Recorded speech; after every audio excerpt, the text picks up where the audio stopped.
감사합니다.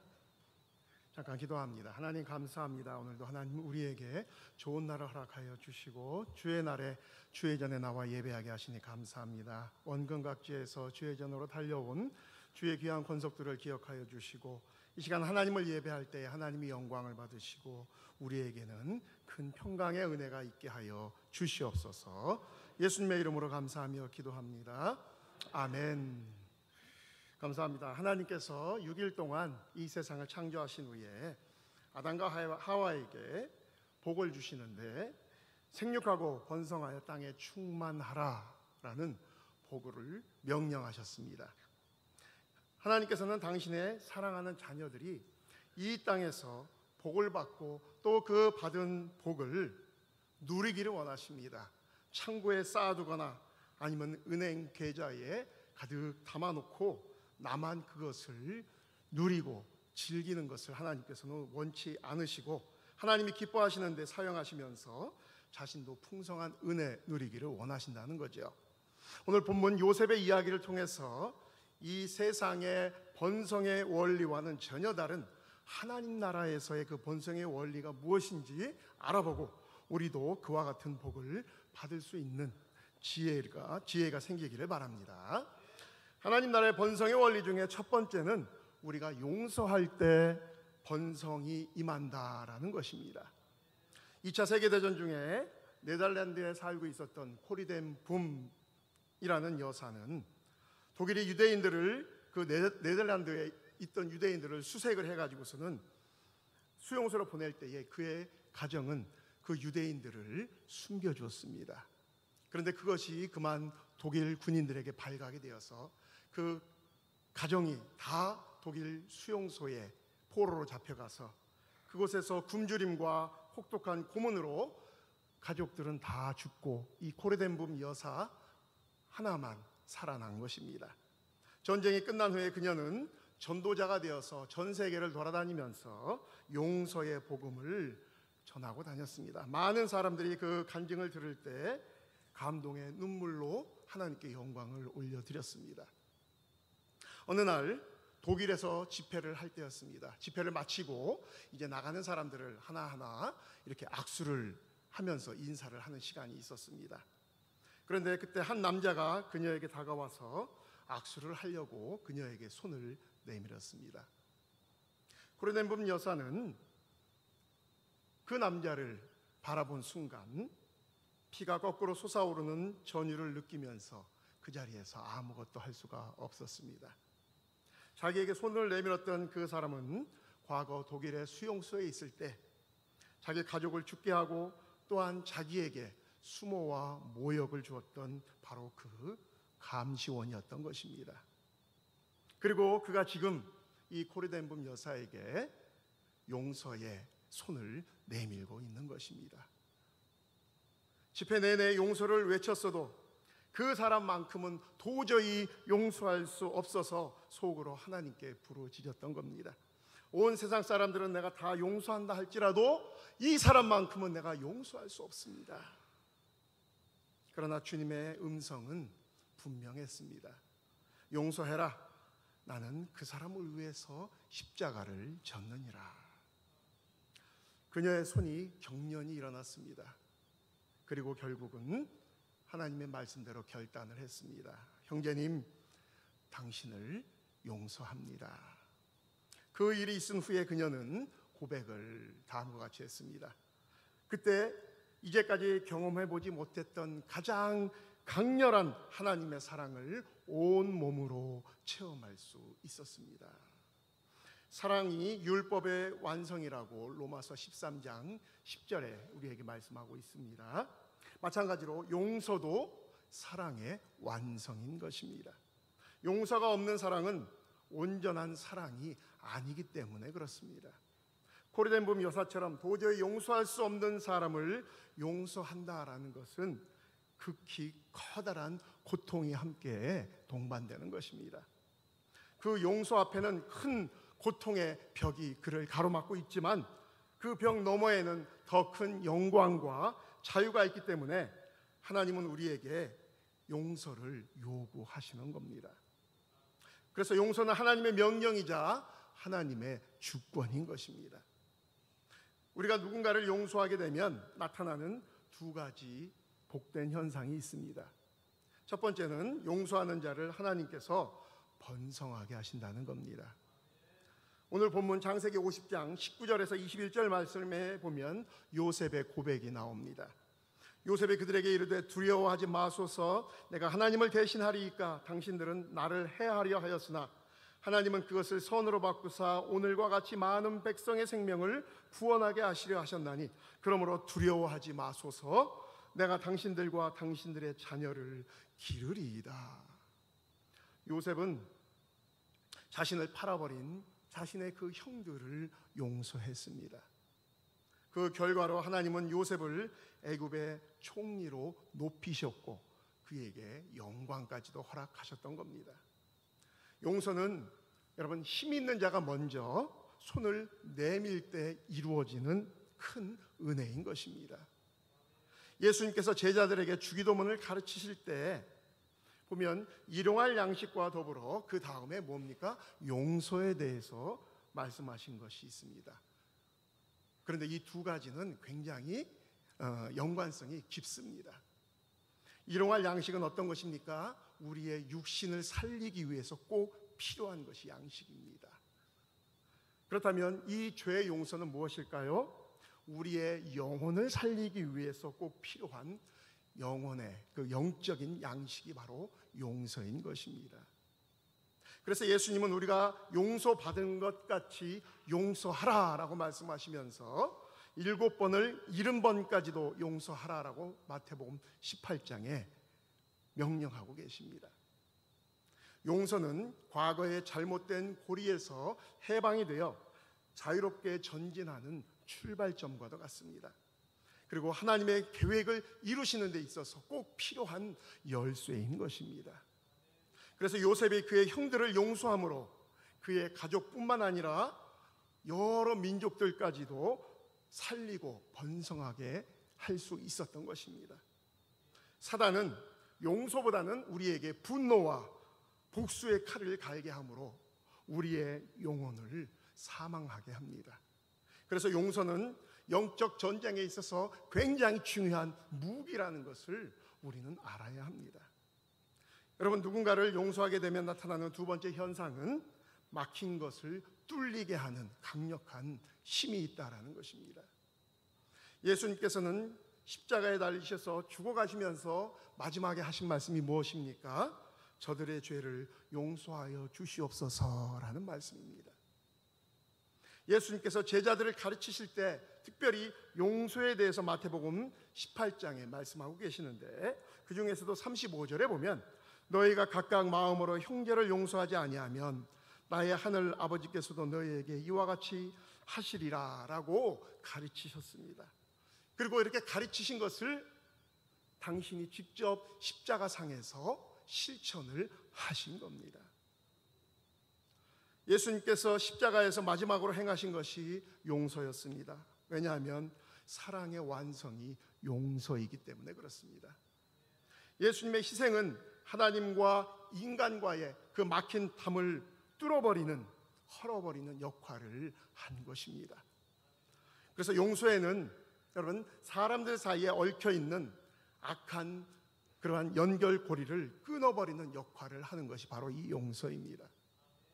여러분, 나에게 해를 가한 사람을 내가 용서하지 못하면 어떻습니까? 그 사람과 나는 계속해서 정서적으로 연결이 되어 있을 수밖에 없습니다. 그래서 그 사람만 보면 미워하는 감정과 분노가 끓어오르게 됩니다. 그 사람의 일거수일투족까지 항상 관심을 갖게 돼요. 미움의 대상인 그 사람이 잘 되면은 어떻습니까?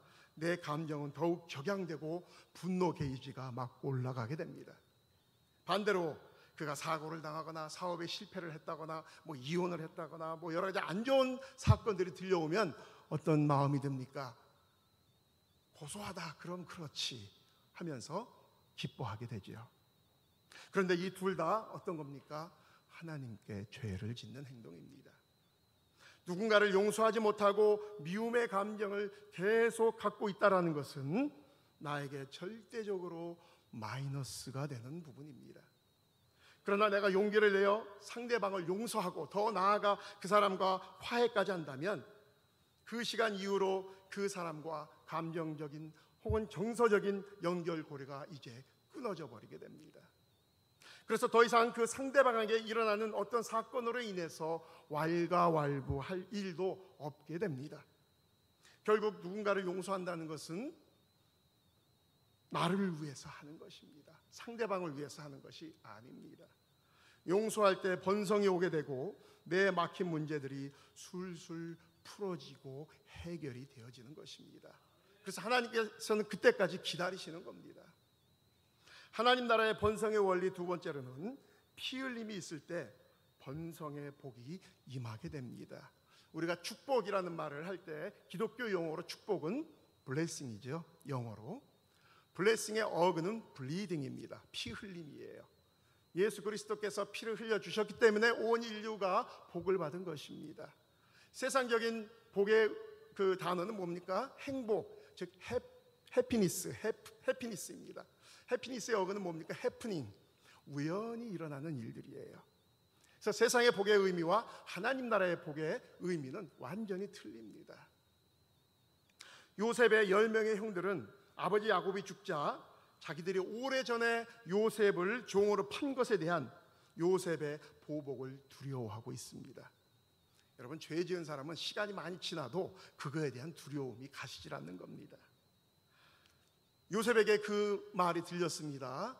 요셉이 너무너무 슬퍼했죠. 그래서 울었다라고 성경은 나옵니다. 그리고 그 형들을 불러서 뭐라고 말을 합니까? 20절에서 21절 말씀을 보면 당신들은 나를 해하려 하였으나 하나님은 그것을 선으로 바꾸사 오늘과 같이 많은 백성의 생명을 구원하게 하시려 하셨느니 당신들은 두려워하지 마소서. 내가 당신들과 당신들의 자녀를 기르리이다. 형들이 나를 애굽의 종으로 판 것은 많은 백성의 생명을 살리기 위한 하나님의 계획하심이 있었던 겁니다. 그러니 그걸로 인해서 두려워하지 마십시오. 여러분, 여기까지만 말해도 요셉이 어떤 품성을 갖고 있는지, 어떤 마음을 갖고 있는지 우리는 잘 알 수가 있습니다. 그런데 요셉은 여기서 한 단계 더 나갑니다. 내가 당신과 당신들의 자녀들까지도 다 책임지고 내가 기르겠습니다. 돌보겠습니다. 우리는 이것을 피 흘림이라고 말을 합니다. 자신을 희생해서 다른 사람을 번성케 하는 원리입니다. 바로 예수님의 예표로 요셉을 드는 이유가 여기에 있는 것입니다. 예수님께서 자신을 희생해서 십자가에 피 흘리심으로 인하여 과거의 인류와 현재의 인류, 앞으로의 그 인류, 전 인류를 위해서 구원을 말씀하신 겁니다. 예수님의 피 흘림이 있었기 때문에 그 혜택이 온 인류에게 구원의 복으로 임한 것입니다. 기독교의 능력은 그래서 이 피 흘림에 있는 것입니다. 사람을 감동시키는 세 가지 액체가 우리 몸속에는 있습니다. 피땀 눈물이라고 하죠. 여러분, 이것을 통해서 하나님의 복이 임하는데 이것들은 번성과 막힌 것을 뚫리게 하는 역할들을 합니다. 창조 질서의 원리에서 보면 땀이라는 것은 즉 노동을 의미합니다. 노동을 통해서 우리가 식물을 얻을 수가 있죠. 아담과 하와의 범죄 이후로 인류는 땀을 흘려야만 소득을 얻을 수가 있습니다. 그런데 땀만 흘려서 되는 것이 아니라 농부가 봄에 씨를 심게 되면은 그것을 가꾸면서 인내의 시간이 필요한 것입니다. 인내의 눈물을 흘려야 합니다. 영어로 우리가 병자, 환자를 페이션트라고 말합니다. 그런데 이 인내의 말도 페이션트 혹은 페이션스라고도 합니다. 똑같은 단어입니다. 환자라는 말과 인내라는 말이 똑같습니다. 영어 단어는. 왜 그럴까요? 여러분, 병에 걸린 사람이 약을 복용하면 그 약의 효능이 온 몸에 돌 때까지 어떻게 해야 됩니까? 기다려야 됩니다. 그래야만 약효가 오는 것이죠. 그래서 환자라는 말과 인내라는 말이 영어 단어는 재미있게도 똑같아요. 마찬가지로 농부가 논밭에 작물을 심으면 그것이 자랄 때까지 약도 주고 잡초도 뽑고 가물면 물도 주고 하면서 인내를 갖고 작물을 가꾸어야 가을에 풍성한 수확을 기대할 수가 있습니다. 이것이 일반적인 농사의 원리입니다. 그런데 하나님 나라의 번성의 원리에는 여기에 한 가지가 더 추가가 되는데, 그로 인해서 우리가 상상할 수 없는 어마어마한 번성의 효과를 얻게 되는데, 그것이 바로 피 흘림의 원리라는 것입니다. 땀과 눈물을 쏟고 거기에 내 것을 희생하며 나보다 더 힘든 사람들을 물질적으로나 아니면 내 재능으로나 아니면 내 육체를 가지고 도울 때에, 그 사람을 번성케 할 때에 나에게 하나님께서는 더 큰 은혜를 주신다는 겁니다. 여기에 희생은 피 흘림을 의미합니다. 피 흘림이 있는 곳에는 창대함이 있게 되어 있습니다. 요한복음 12장 24절에 보면 내가 진실로 진실로 너희에게 이르노니 한 알의 밀이 땅에 떨어져 죽지 아니하면 한 알 그대로 있고 죽으면 많은 열매를 맺느니라 라고 말씀하고 계십니다. 예수 그리스도께서 십자가상에서 피를 흘려 주셨기 때문에 온 인류가 구원의 소망을 갖게 된 것처럼, 자기를 희생하고 내 피를 흘림으로 인해서 그 피가 들어가는 곳에는 풍성한 열매를 맺을 수 있도록 하나님께서는 성경 여러 곳에서 우리에게 강조하고 있습니다. 하나님 나라의 번성의 원리 중 세 번째로는 대속의 은혜가 있는 곳에 번성의 복이 임한다라고 말씀하고 있습니다.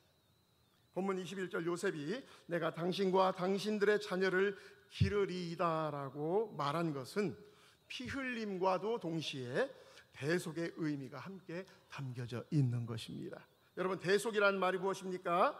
다른 사람을 대신해서 그 사람의 죄값을 내가 대신 치러주는 것입니다.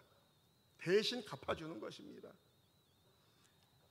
예수님께서 십자가에서 죽으신 것은 인류의 죄를 대신 짊어지시고 형벌을 받으신 것을 의미합니다. 요셉이 형들과 그의 자녀들까지 다 책임지고 돌보자 이스라엘이라는 큰 민족을 이루게끔 복을 주셨습니다.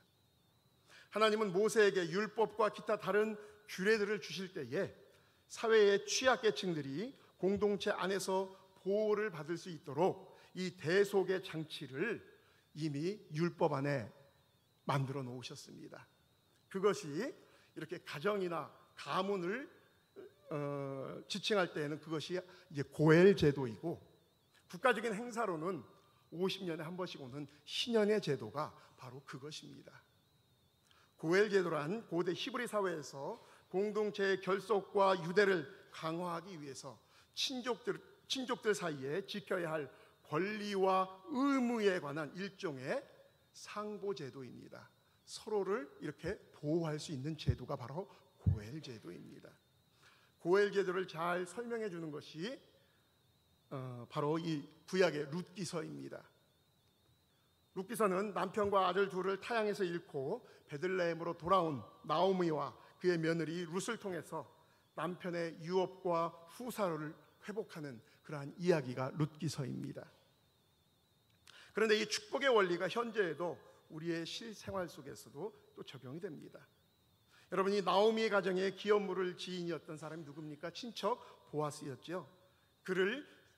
그가 친히 어떻게 합니까? 대속자로서의 이방 여인 룻을 자기 아내로 맞이합니다. 이에 대해 하나님께서 그의 가정에 복을 주시는데, 어떤 복입니까? 다윗 왕의 뿌리가 되게 하시고 더 나아가서 예수님 가문의 뿌리가 되게 하시는 걸 볼 수가 있습니다. 여러분, 잠언 19장 17절에 보면은 가난한 자를 불쌍히 여기는 것은 여호와께 꾸어드리는 것이니 그의 선행을 그에게 갚아 주시리라 라는 말씀이 있습니다. 가난한 자들을, 여러분, 하나님의 관심은 온통 가난한 자들에게 있습니다. 그래서 이 가난한 자들은 하나님께서 돌보셔야 되는 겁니다. 그런데 만약에 우리가 하나님이 돌보셔야 되는 그 가난한 자들에게 먹을 것도 주고 입을 것도 주고 그들의 잠자리도 우리가 제공을 해 주었다면은 우리가 하나님의 일을 대신한 겁니다. 대속을 우리가 한 것이지요. 여러분, 하나님을 우리의 빚쟁이로 만들 수 있는 유일한 방법이 있다면 바로 이 방법입니다.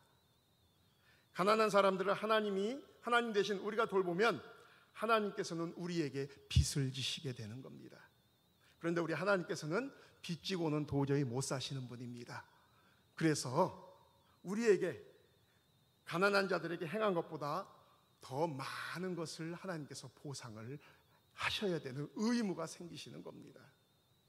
대속에 관한 실제적인 예가 있습니다. 저와 함께 한 10여 년 동안 기독교 품성교육을 함께 동역했던 제가 형님처럼 모시는 그러한 목사님이 계셨습니다.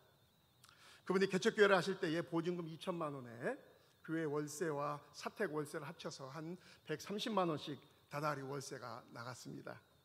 그런데 이 개척교회를 하다 보니까 너무 힘이 드시는 거예요. 그러다 보니까 이 월세가 밀려서 그 보증금에서 깎이다가 이젠 다 까먹고 이제 다음 달이면 쫓겨나게 된 상황이 됐습니다. 그러던 중 평소 알고 지내던 기업체를 운영하시는 다른 교회에 성도님이 계셨는데 그분이 당신 그 사무실에 와서 좀 예배 좀 드려주십시오라는 요청이 와서 사모님하고 함께 거기에 갔습니다.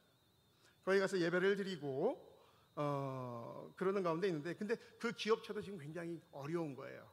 남편이 기업체를 운영을 잘못해가지고서는 빚이 져가지고 빚쟁이에 몰려가지고 남편은 다른 나라로 잠시 피신하고 이 부인 여집사님이 그 모든 일들을 다 감당을 하고 있는 상황이었습니다. 경제적으로 굉장히 쪼들리는 그러한 상황이었죠.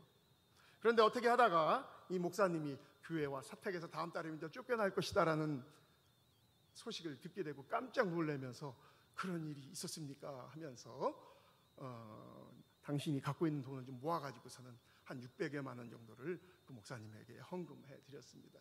그래서 이 목사님 그걸로 이제 감사하면서도 죄송하면서도 그러면서도 그 돈으로 이제 그 월세를 다 갚았죠.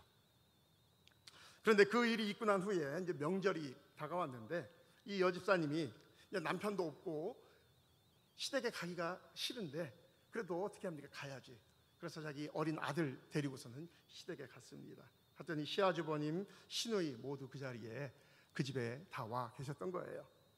시어머니 집을 그 남편이 담보로 잡아서 은행에서 1억을 빌렸는데 돈을 못 갚으니 시어머니 집에도 은행에서 딱지를 붙이러 오겠다는 연락이 이제 온 겁니다.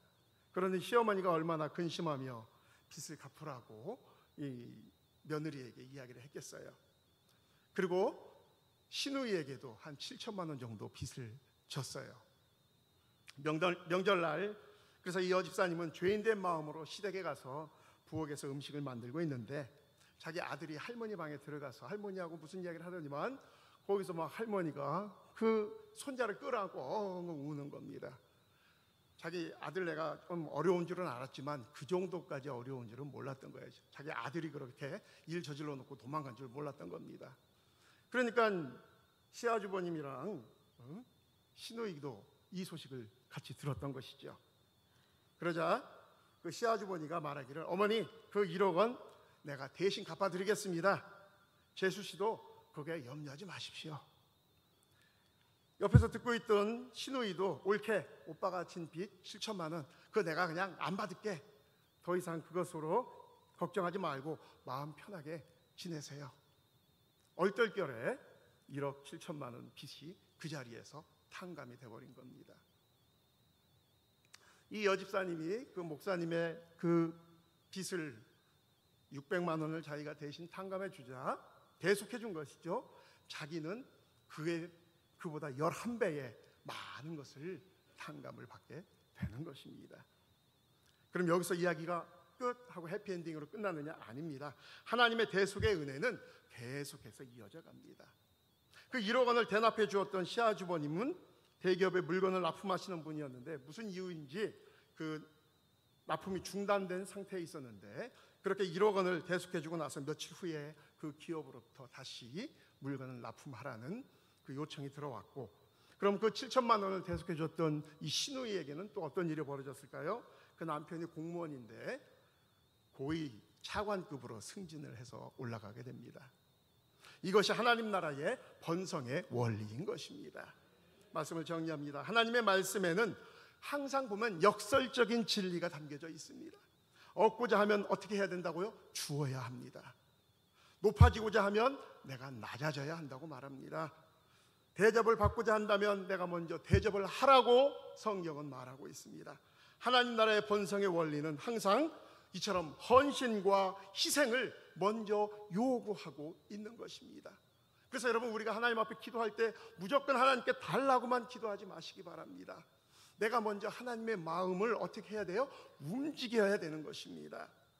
사도행전 13장 22절에 보면 내가 이새의 아들 다윗을 만나니 내 마음에 맞는 사람이라 내 뜻을 다 이루리라 라는 고백을 하십니다.